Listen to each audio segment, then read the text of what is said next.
He was hung on the cross about 9 o'clock in the morning. And about noon, there was an Egyptian darkness that began to settle in, enveloping the cross. And as that darkness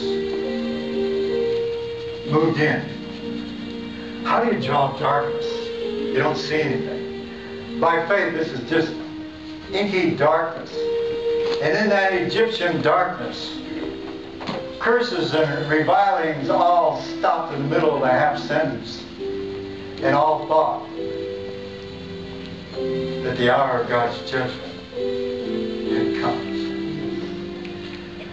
They watched as bolts of lightning were hurled towards the city who had rejected her king. And then in that inky darkness, just about 3 o'clock in the afternoon, in that inky darkness, suddenly there was a voice that cried out from that center cross, Eli, Eli, lama sabachthani. My God, why have you forsaken me? And there was no answer. For Jesus knew, as only God can know, what God's judgment is on sin. And He, hanging on the center cross, had become sin itself for a lost world. And He knew that God's judgment is death. And it's an eternal death, of which there will be no resurrection. He knew that as only God could know it. And when Jesus cried out those words, my God, why have you forsaken me? Let me ask you a question. Who suffered more at the cross? The Father or the Son? In an act of self-denial that we're going to study for all eternity, divinity, the unstoppable love met the unstoppable hatred at the cross, and at the cross Satan ran out of weapons. There was nothing else to try. He had tried everything that was possible to try, and not once for one split second did self-denying love ever cease to glory His Father and to serve a lost world. Yeah, if you save yourself, you saved others, why don't you save yourself? Because He would not save Himself.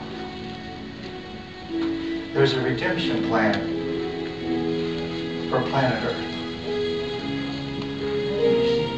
And then the Savior cried out with a loud voice, "It is finished." And when He said that, the sound seemed to echo out through all the mountains and all the hills. And as He said that, He looked up into heaven, and a circle of light circled that center cross. And He said, "Father, into your hands I commit my spirit." And He said it with such a loud voice that all of nature seemed to be shivering right down to the very atoms. And as He said that, in a loud voice. Have you ever heard a dying person bend with a person when they were dying? How did they talk? They whispered. You can barely hear them. But this man on His cross, in a loud voice that echoed throughout all of nature, He said, "It is finished. Father, into your hands I commit my spirit." And then it says, He bowed His head and breathed His last. And in that moment, there was this humongous earthquake. Rocks split open and went crashing down into the valley. Boulders broke loose. Graves were split open. Bodies were cast out. All of nature seemed to be shivering right down to its very atoms. And in that inky darkness, and the death hush that followed that earthquake, as people were shaken together in heaps. You know, I've been through an earthquake or two, and I'll tell you what, I've never been shaken in heaps. Nobody slept through the earthquake at the cross. And at that precise moment, the veil was ripped from top to bottom at the sanctuary's tight met amethyst. And in the deathly hush that followed the earthquake, there was one lone voice, in a loud, clear voice. He said, surely that was God's Son. Surely that was God's Son.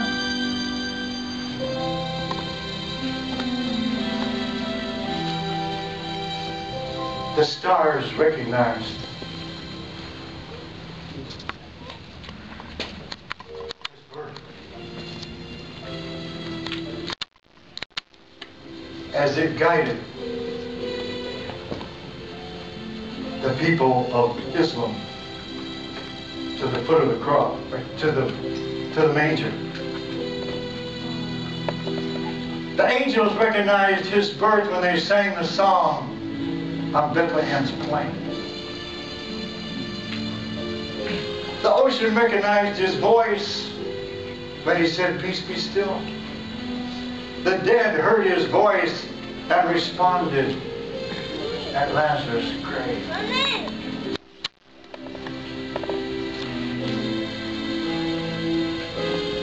The fish multiplied in the hands of the Creator, and the loaves of bread multiplied as he broke them. But the religious leaders didn't know who died, and they missed it as they rushed home to keep the Sabbath holy. Dear people, have you called him Lord at your cross?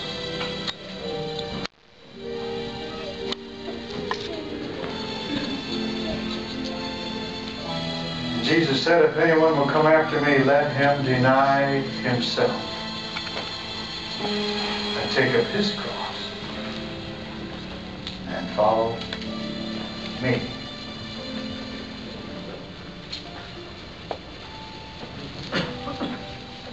Have you done that? Have you been there? Won't you make that eternal by singing with me in closing? Choose ye this day whom ye will serve.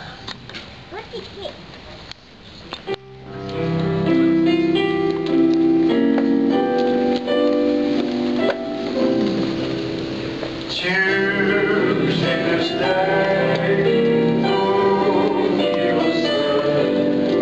Gods of this world, for Jesus is Lord. But for me and my house, we'll serve the Lord, Maker, Creator of heaven and earth. Make it brave.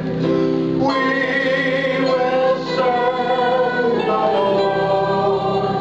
We will serve the Lord. Led by His word, cleansed by His blood, filled with His Spirit divine.